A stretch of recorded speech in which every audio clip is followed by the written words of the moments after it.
building on a point that Carol raised there, we have a question from Adrian Humphreys of Hope, who has a statement here, which I will paraphrase just a little, Adrian, but to get to the question in time. But purchasing healthcare insurance is one of the greatest obstacles to creating and operating a small business.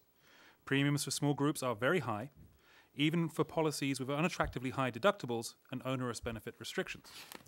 LD 1333, passed by the legislature in 2011, deregulates the health insurance industry in Maine, allows variable rate setting by occupation and geography, raises taxes by $25 million annually, and has resulted in steeply higher rates for many small businesses and individuals. Yesterday, the Mid-Coast Small Business Coalition held a press conference in Booth Bay to announce it's seeking repeal of LD 1333, stating that over 1,200 of its members have signed petitions, written letters, and lobbied in Augusta against the law. The question is, do you support LD 1333's to continue unamended? And what would you do in the legislature to support universal health care coverage and, by extension, support small business in Maine? Question from Adrian Humphreys of Hope. And we're starting with Joan.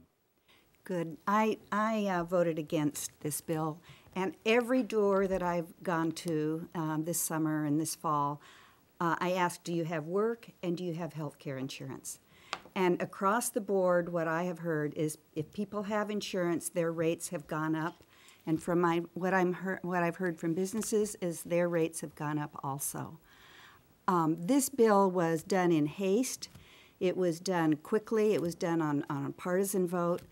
And when it was not evaluated well by some outside bipartisan groups, I think it had an opportunity to do some good things. But because it was so partisan and because we were never able to really work together on it, I think it's done some real harm. People 55 and older are losing, and rural businesses are losing. I wrote a column about this in the Free Press a while ago. I don't know if any of you saw that. It does help younger people, and it helps healthier people.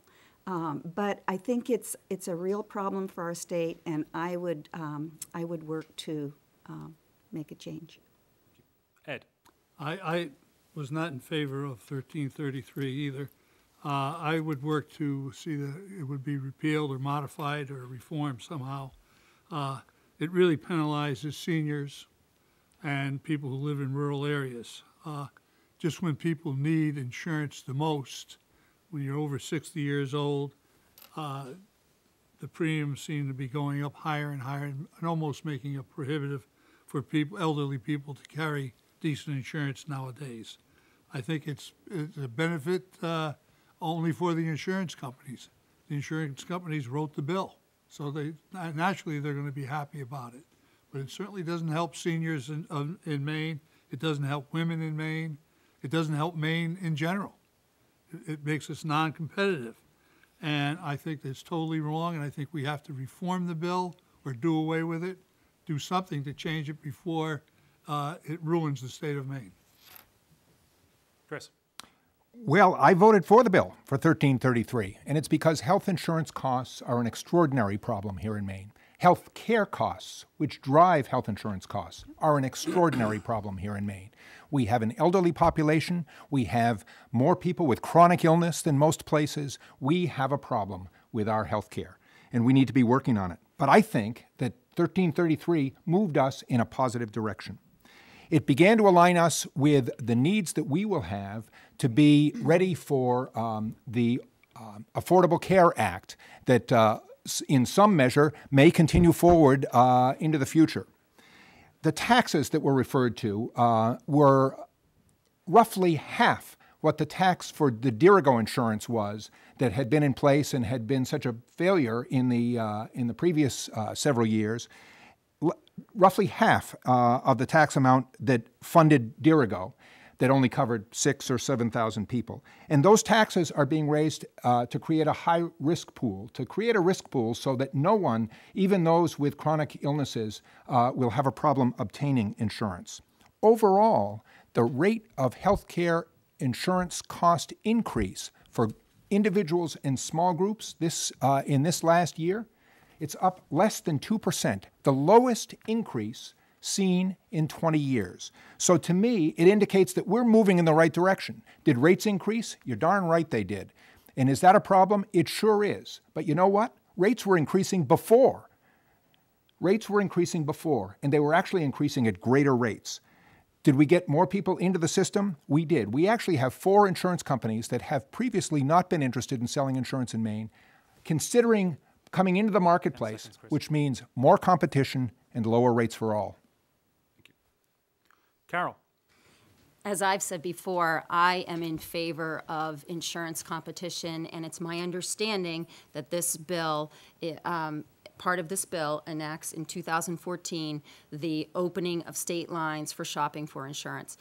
Health insurance costs are debilitating. We own a small business. We have 12 employees, and it's a priority for us to give health insurance to our employees. However, the decision is getting harder and harder because the economy is not supporting the revenue for us to offset those costs. So we have to ask ourselves, why is health insurance increasing so much?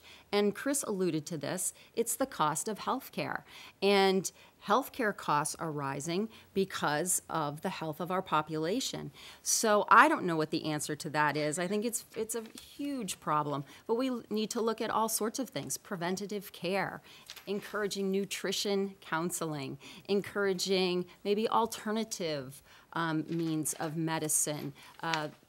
I think one of the reasons that physician's assistants have become so prevalent is because they are a lower cost means of servicing a person's health care. So that keeps health care costs low, which in turn keeps health insurance low. I can't imagine what our health insurance costs would be like if we didn't have physician's assistants and medical assistants and so forth. So we need to be a little more creative about bringing down these costs and incorporating other ways of viewing it.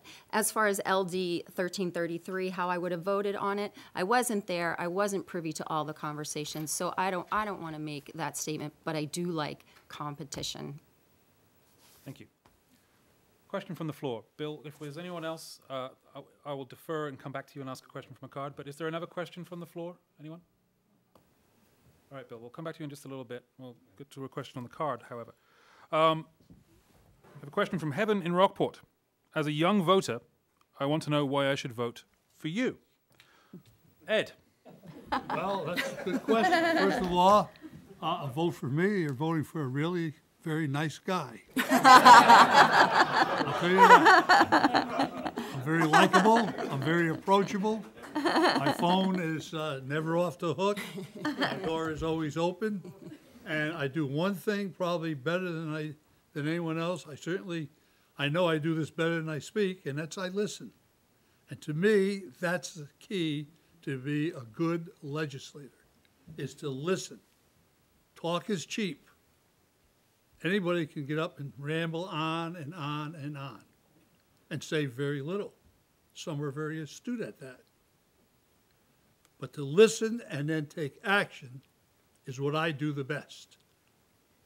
And I feel that is a tribute, or that is what I contribute to the legislature. I am willing to work hard.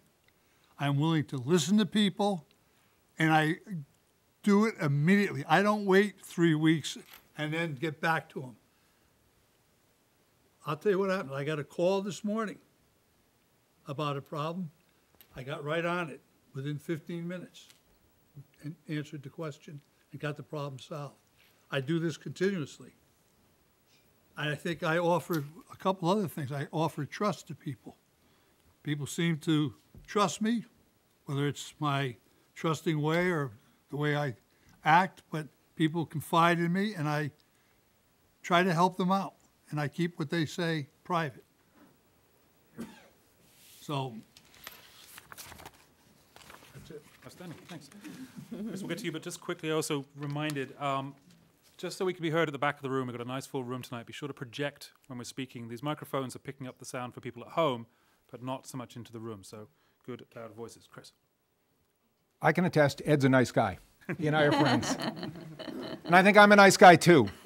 But this is about more than just being a nice guy. This is about creating an environment where families can thrive and survive, where people can get jobs and make a living, where our education system is something we are all proud of, and that will create opportunities for our young people in a way that, that allow them to reach their full potential. I've been involved in trying to bring community college access down here to the Mid-Coast area because that is the gateway to higher education, and it's the lowest cost way of getting training for the 21st century jobs that we all need in this area. I have been instrumental in trying to create opportunities through the Mid-Coast School of Technology. We created a able-bodied seaman program for folks with natural inclination to want to be on the water. They now can, they don't have to go to Maine Maritime to get their able-bodied seaman papers and get started at the very ground level, if you will, of the Merchant Marine. They can go to the Mid-Coast School of Technology, go to their adult ed program, and get some terrific jobs. We've actually placed every single graduate from that program, most of them with military Sea Lift Command jobs, where they work 6 months of the year and they have 6 months of the year off. They get terrific pay and great opportunities and opportunities for advancement. And it recognizes our maritime heritage, what we're good at. I've worked with the lobstermen in the area. I've worked with the fishermen in the area to make sure that we've got a fishery and lobstering industry that are thriving as best they can be in spite of market conditions that we certainly suffered from this year. So I think I understand how to create a business climate that provides an opportunity for families to grow and thrive in the Mid-Coast. Great. Just a quick, sorry, we just received a quick announcement. Someone has a green Saab parked up by the library with a dog in it. The dog apparently might need a little attention and sounding a little distressed. So if that is you, I wanted to let you know so your dog didn't have to have a little issue. And now on to the next question. Carol. That might not That brought a blush. come back to. Let you gather your thoughts. I'm thankful it's not my dog. Okay, folks. Sorry, I didn't mean to throw the dog amongst the pigeons. If we could just let Carol answer the question. Sure. Well, I want to say thank you to Heaven. She's here as a student from University College, and we should be proud of her that she's here attending for a college assignment. So good for her. I am fully connected to young people in this community. I'm a teacher, former teacher in the community, and I run into my former students, young people all the time. My sons are 20 and 21. They are the group that you're talking about, Heaven. So I love working with young people. I love connecting young people to resources, and I love mentoring them. And one of the ways that I do that is through my public service groups. I'm on the board of directors for the Chamber of Commerce. I've served 2 terms. So one of the things that I share is the benefits of networking. And I was president of Camrock's Women's Networking Group, Heaven. So if you want to talk about women in business, I am happy to talk to you. Not only networking, but also the resources that are available in this community. And so many people are not aware of that. And that's our job, is to make sure that the young people know that we have the Career Center at the Breakwater Marketplace building. We have University College at the Breakwater Marketplace building. We have all these resources. I mean, I'm not putting a plug in, but it's a particularly wonderful place, and it's a center for a lot of resources. So, so young people need to know that there is work here. There is a local insurance agency that has realized they need to pull in younger people, so they've created an internship program that my son Taylor participated in last summer. So it's through this realization by the public sector and the private sector that we can meet the needs of our young people and keep them here, because we need our young people. Hi, Heaven. It's great to see you again, and thank you so much for coming. And yes, we need our young people involved in all parts of our government, local, and we have a lot of young people in the legislature, even in their 20s, and so I hope you'll take an interest, and maybe we'll see you there at some point. I would ask you to vote for me because of my experience, my breadth of 30 years, and 20 of those years were with Outward Bound, where we worked with many, many, many young people, and that's made me younger myself because of all that those great adventures that I had with young people. I also work very hard for my community and in my community. I communicate with constituents. I, too, talked with a constituent this morning who had a problem, and I helped her solve it. I'm known to work hard, and I'm known to be present in the community. I try and go to the things where I can learn about what's going on and what may be important when I'm in Augusta. But more than all of that, I think what's most important are my values. And my values are fairness and equality for all people, an economy that grows middle-income folks, strong public education. It's really important, I think, that we keep our schools strong and grow them so that they're even helping young people more and more and more. A really clean environment, because that's your future. Affordable health care, that's your future too, and we're in a quagmire now, but that's coming along. And then an effective and efficient government, so that government is doing the right things for all of our people and partnering well with the public sector.